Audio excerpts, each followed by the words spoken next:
Hey everyone, welcome back for another deep dive. You know we love digging into those meatier topics, and this one, well, you guys specifically requested this one, Motivating TESOL Learners.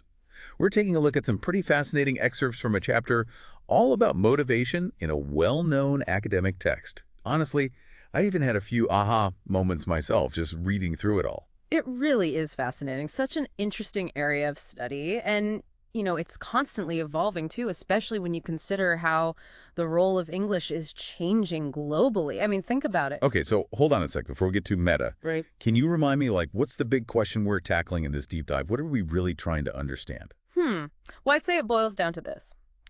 We're basically exploring what really motivates people to learn English in the 21st century. Okay, yeah, that's huge. It is. And maybe even more importantly, how TESOL teachers can best tap into those motivations. How do we really reach our students? Right, because what worked for our grandparents' generation, it might not be cutting it anymore, right? I mean, things have changed. Exactly. Like the old idea of English as this foreign language tied to a specific culture, it just doesn't hold up today. Not in today's world. I mean, English has become this global skill. Right. It's almost like, think of it like learning to code. Oh, that's good. It's like this universal code you need to unlock all these doors Yeah. in education, in work, everywhere. It's huge. And I think this shift, it has some really profound implications for how we think about motivation. That is such a good point. Yeah. It's so true. I mean, it's no longer just about wanting to connect with, say, British culture or American literature. It's about something much bigger, right? It's about the whole world. Exactly. And that's precisely where those classic categories of integrative and instrumental motivation, they start to break down a bit. They get a little blurry. Okay, now hold on. Can you refresh my memory on those terms? Yeah. Integrative and instrumental. It's been a while since TESOL 101. Sure, sure. So integrative motivation is all about wanting to connect with a culture associated with the language you're learning, while instrumental motivation, well, that's more focused on those practical benefits, like getting a better job or, something like that. Okay, that makes sense. So someone might learn Spanish to, travel through South America. Right, immerse themselves. Yeah, and really, really immerse themselves in the culture, while someone else might learn it to, I don't know, to get a promotion or something. But you're saying these lines get a little blurry with English. They do. Think about it. In the past, someone might have learned English primarily to understand Shakespeare. Yeah, or Dickens or something. Exactly. Or to work for, I don't know, a British company. But Yeah. now it's different. It's like this passport to a globalized world, a way to participate in, I don't know, international collaborations, connect with people online, access information. I mean, the list goes on and on. It does. It really does. I see what you mean. So it's kind of like this blend of, I don't know, personal aspiration, right? Mixed with this awareness of how important English is globally, this awareness that English is important. And those two things create this unique motivational cocktail, for lack of a better word. You got it. And it's not just, anecdotal. The research actually backs this up. Many English learners today, they aren't necessarily driven by this desire to, integrate into a specific English-speaking culture, but rather they want to engage with this broader interconnected world, this globalized world. Okay, so if those traditional motivational categories aren't really cutting it anymore, how do we understand what drives today's English learners? What's the framework here? Well, there's a pretty fascinating concept I think might shed some light on this. It's this idea of the ideal L2 self. The ideal L2 self. Okay, I like it already. It was developed by this researcher, Zoltan Durnyai, as part of his whole L2 motivational self system. Okay, now let's unpack that. This ideal L2 self. What exactly are we talking about here? Help me out. Well, it's essentially this vision that learners hold of themselves, as successful users of English in the future. Okay, I see. And the research suggests that the more clear and the more powerful this vision is, the more it fuels their efforts to learn English. Like they really go for it. So it's kind of like having this mental picture of yourself, Right. and you're confidently giving a presentation at an international conference, all in English. Or you're effortlessly navigating a conversation with people from all over the world. Exactly. That future self, the one using English effectively in those specific scenarios, it becomes this powerful motivator. Okay, yeah, I get that. And, it's not just wishful thinking. Durnyai and other researchers, they've actually found that learners who have these, vivid, detailed images of themselves using English in their future lives, they tend to be more motivated. And they also tend to be more successful in their language learning journey.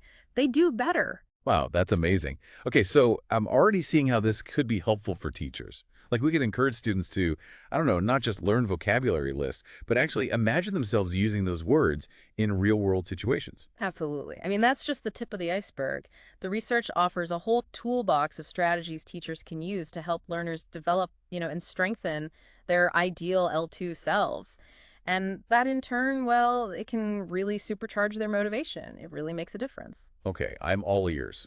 Let's dive into those strategies. Like, what does the research suggest? What can teachers actually do?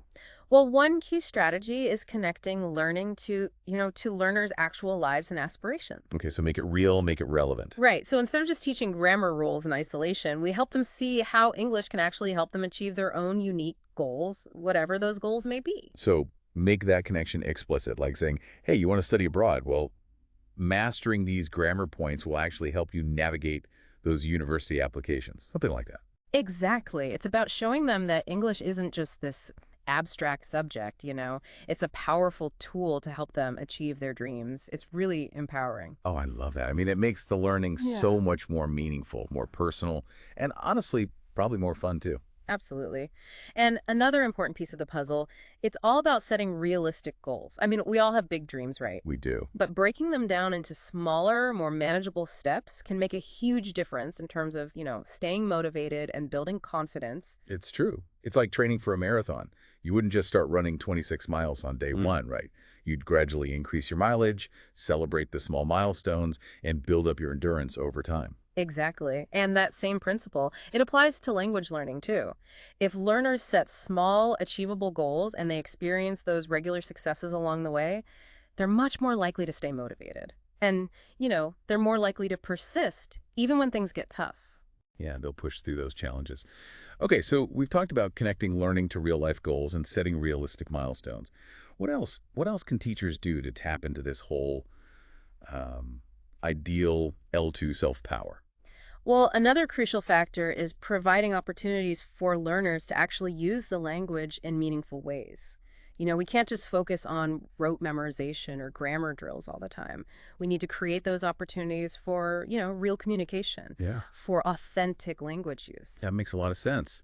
I mean, if you only ever study grammar rules in isolation, it's got to be hard to stay motivated. You need to actually experience the joy of communicating, connecting with others using the language. Exactly. And that's where things like, collaborative activities, role plays, project-based learning, even incorporating authentic materials like songs or movies or articles can be so powerful. I mean, it's about creating this learning environment where English is a living language, not just a subject to be dissected and analyzed. It's got to be alive. So it's about shifting that focus from just learning about the language to actually using it, Yeah. for real world purposes. Exactly. And finally, I think we can't underestimate the power of a positive teacher-student relationship and a supportive classroom environment. I mean, that's key. Oh, I can definitely vouch for that from my own experience. Oh, A teacher who believes in you creates a fun and engaging atmosphere, provides encouragement along the way. It can make a world of difference, seriously. Oh, it really can. It's about fostering that genuine love of learning English, not just, drilling grammar rules. It's got to be more than that. Yeah, and that's why the teacher's own enthusiasm and their passion for language learning, it's so contagious. When teachers model that love of learning and they create that supportive space for students to take risks and to experiment with the language, it can be incredibly motivating for the student. Okay, so we've covered a lot of ground already. I mean, we've talked about the shifting landscape of English learning, those limitations of traditional motivational categories, the whole idea of the ideal L2 self, and some key strategies teachers can actually use to nurture that vision. It's a lot. It is. So what stands out to you from all of this? Like, what's the big takeaway for you? You know, what really strikes me is just how complex motivation is and how important it is for teachers to really be attuned to the individual needs and aspirations of their learners. There's no, one-size-fits-all approach here. There isn't. That's so true. I mean, it's not about finding this like magic formula for motivating every single student. It's about really understanding what makes each learner tick. Yeah. What are their goals? How can English actually play a role in their unique journey? I mean, everybody's different. Exactly. And, that highlights something really important. It highlights the need for ongoing professional development for TESOL teachers. I mean, keeping up with the latest research on motivation, exploring new approaches, and just constantly reflecting on their own teaching practices. I mean, that's key. It's funny. We often talk about motivating students, right? But this whole conversation, it's really highlighted how important it is to motivate teachers as well. By giving them the knowledge, the tools, the support they need, well, we can really empower them to become masters of motivation. You got it. It's about fostering this culture of continuous learning and professional growth within the TESOL community. And that's where, organizations, teacher training programs, even online resources can play such a vital role. We need all of it. It takes a village, right? It does. So it's about creating this ecosystem of support where Yeah. teachers can learn from each other, share best practices, and just constantly push the boundaries of what's possible when it comes to motivating TESOL learners. Exactly. And you know what? I think that brings us to another really key aspect of motivation that we need to address. And that's the factors that lie beyond the classroom walls. Oh, interesting. You mean things like technology, societal attitudes, the whole pressure of exams, like all that stuff. Precisely. These external forces, they can have a huge impact on learners' motivation, for better or worse. Mm. And it's really important for teachers to understand how they interact with those individual learner characteristics. Okay, now I'm really intrigued. Let's dive into those external factors and how they shape the motivational landscape for TESOL learners. Let's get into it. So we're talking about all those external factors that can really impact a learner's motivation to learn English. Right. And I think technology is a really good place to start. Okay, yeah, technology. I mean, it's everywhere. It is, and it's this double-edged sword when it comes to language learning, especially for TESOL. How so? Well, on the one hand, we have all these incredible resources right at our fingertips. Oh, yeah, totally. Like language learning apps. Uh-huh. Online communities, Yeah. authentic content from all over the world. Yeah, it's amazing. It's mind-blowing. Really is. I mean, learners can connect with others, they can practice their skills, they can immerse themselves in the language in ways that were, honestly unimaginable just a generation ago. I know. And this kind of access, this easy access, it can be incredibly motivating for some learners. It's true. It's like having this personalized language tutor, and this global library all rolled into one. It's incredible. It is. But, on the flip side, technology can also be a source of distraction. Oh, tell me about it. Right. It can lead to information overload and even, sometimes unrealistic expectations. Oh, I see it, Jimmy. It's easy to get sucked into that comparison trap, right? Scrolling through social media, seeing all these seemingly perfect polyglots who claim to speak, I don't know, a dozen languages fluently. Exactly. And that can be, well, it can be really discouraging. It can create this self-doubt and even a sense of what some people call language learning fatigue. It can be overwhelming. Yeah. So it's not about demonizing technology, Yeah. right? Because it does offer so much. It's about helping learners kind of navigate this digital landscape in a way that supports their learning and doesn't undermine it. Exactly. And I think that's where the role of the teacher, it becomes even more crucial. We need to kind of guide learners towards those reliable resources and help them develop, critical thinking skills to actually evaluate information online. Right, because not everything is accurate. Right. And encourage them to use technology, in a way that's balanced Yeah. and mindful. So you're saying we need to teach them to be discerning digital citizens. Yes. Savvy language learners, right? In this ever-evolving technological landscape. It changes so fast. It really does. And, let's not forget about the impact of societal attitudes towards English learning, too. That can play a role. Oh, yeah. This can vary, dramatically from one culture to the next. And it can have a huge impact on learners' motivation. Yeah. A really big impact. I hadn't really thought about that before. But you're absolutely right. In some cultures, speaking English fluently, it's seen as a status symbol, Yeah. a key to economic success, a sign of sophistication. Exactly. And in those contexts, well, the extrinsic motivation to learn English, it can be really high. But in other cultures, there might be some resistance to learning English. Oh, interesting.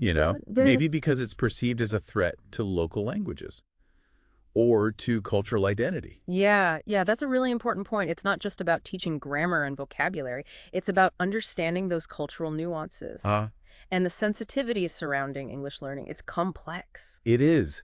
Teachers need to be aware of these kind of societal dynamics, and Yeah. they need to find ways to, frame English learning in a way that resonates with their students' cultural values Mm-hmm. and their aspirations, what's important to them. So it's about striking that balance, celebrating those global benefits of English, right? Oh. But at the same time, respecting the importance of linguistic diversity Yes. and cultural identity, honoring that. Exactly. And it really does require teachers to be, culturally sensitive, to be Yeah. adaptable, and to be willing to learn from their students and their communities. Oh, that's so important. Always learning, right? Always.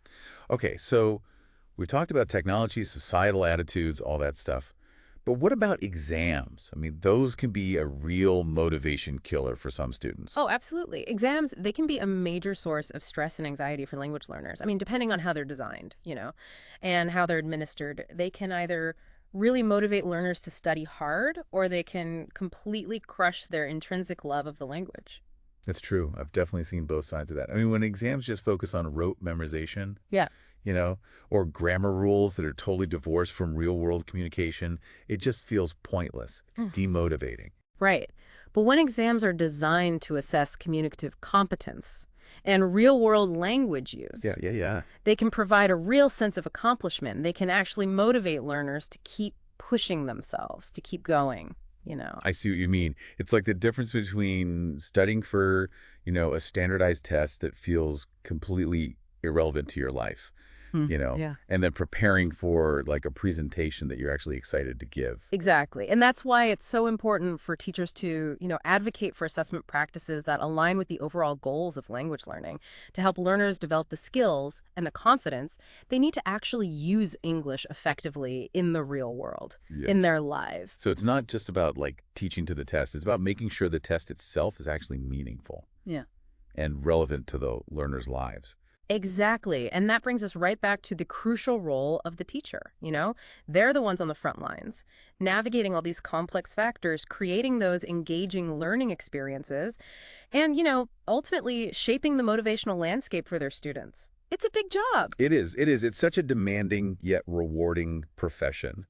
And as we've seen, staying current and engaged in professional development, it's just absolutely essential for TESOL teachers to be effective. I couldn't agree more. It's not just about, mastering teaching techniques. Right. It's about staying up to date with the latest research, exploring new technologies, and just constantly refining, their craft. It's about being adaptable, being reflective, and just constantly seeking out those new ways to spark and to sustain their students' motivation. Got to keep it going. And that's something worth celebrating, really. The dedication and the passion I see within the TESOL community, I mean, it's truly inspiring. Absolutely. It's incredible to see, how much research, how much effort, how much creativity is being poured into understanding and into cultivating motivation in TESOL. Because ultimately, it's all about helping those learners unlock their potential, and to see English as this tool for achieving their dreams. It's powerful. And what could be more rewarding than that, really? Right. I think we've covered a lot of ground here. We've explored the changing nature of English learning, the complexities of motivation of the 21st century, that whole idea of the ideal L2 self, and the crucial role that teachers play in creating those truly transformative learning experiences. We really have. We've also, delved into those external factors that can really impact motivation, from, the ever-evolving landscape of technology to those nuances of societal attitudes, to the importance of meaningful assessment. So, to bring it back to our listener, what are some key takeaways that you think, they should walk away with? What do you think?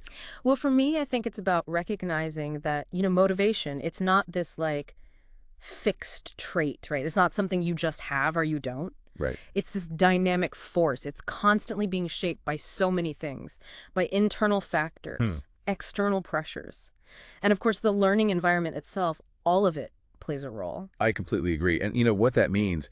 It means that as teachers, we can't just assume that learners will magically show up motivated and ready to go.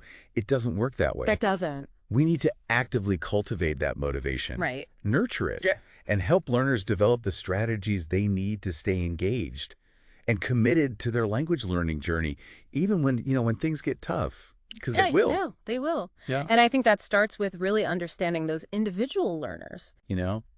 their backgrounds, their goals, their fears, their dreams. It's about seeing them as whole people, not just students in a classroom, Hmm. you know? That's such a crucial point. I mean, we need to move beyond those, those generic motivational Yeah, the labels. one-size-fits-all approach. Right, and really delve into what makes each learner unique. Like, what are their specific needs? What are they hoping to achieve through learning English? What obstacles are they facing, both internally and externally? All of it. It's a lot to consider, Oh, right? It's about personalizing the learning experience as much as possible yeah. and helping those learners see the relevance of English to their own lives. Yeah. And that, I think, is where that ideal L2 self-concept you were talking about earlier, Yes. it's such a powerful tool for doing that. I mean, it really encourages learners to envision a future where English plays a meaningful role Right. and to connect their present efforts to that future vision. Exactly. And it's not just about, daydreaming. No. It's about actually helping them, translate that vision into concrete actions, setting realistic goals, developing strategies to overcome obstacles along the way. And that's where the teacher's guidance and support, it's invaluable. Teachers are so important. So it's about being both like a cheerleader and a coach, It is. providing that encouragement, but also equipping them with the tools and strategies they need to succeed, like giving them that whole toolkit. Absolutely. And let's not forget about the importance of creating that, that positive and supportive classroom environment where learners feel comfortable taking risks, making mistakes, celebrating their progress. It's all part of it. Oh, for sure. Because let's be honest, learning a language, it can Yeah. be tough. It can be. I mean, there are going to be moments of frustration, confusion, self-doubt, all of that. Yeah. But if they have that supportive community and a teacher who believes in them, they're much more likely to persevere. They're going to keep going. I couldn't agree more. It's about fostering that growth mindset where those challenges, they're seen as opportunities for learning, for development, not as threats to be avoided. You got to embrace those challenges. And that, I think, brings us right back to the importance of ongoing professional development for TESOL teachers. It's not just about staying up to date with the latest research or, the teaching techniques. It's about cultivating that sense of curiosity, that passion for learning, and that commitment to continuous growth. You got to keep learning yourself. Absolutely. Because ultimately, the most inspiring and motivating teachers, they're the ones who are themselves lifelong learners, always seeking out new knowledge, new perspectives, new ways to engage their students. And, I think that's a message that's relevant not just for TESOL teachers, but for all of us really involved in the field of education. We all need to keep growing. This has been such an insightful deep dive. I feel like I have a whole new appreciation for, the complexities of motivating TESOL learners and the crucial role that teachers play in creating those, those truly transformative learning experiences. It's been amazing. Me too. It's been a fascinating conversation, and I really hope our listener has, walked away with some valuable takeaways as well. And remember, this is just the tip of the iceberg. I mean, there's a whole world of research, resources, best practices out there waiting to be discovered. So keep exploring, keep learning, and keep inspiring those amazing TESOL learners.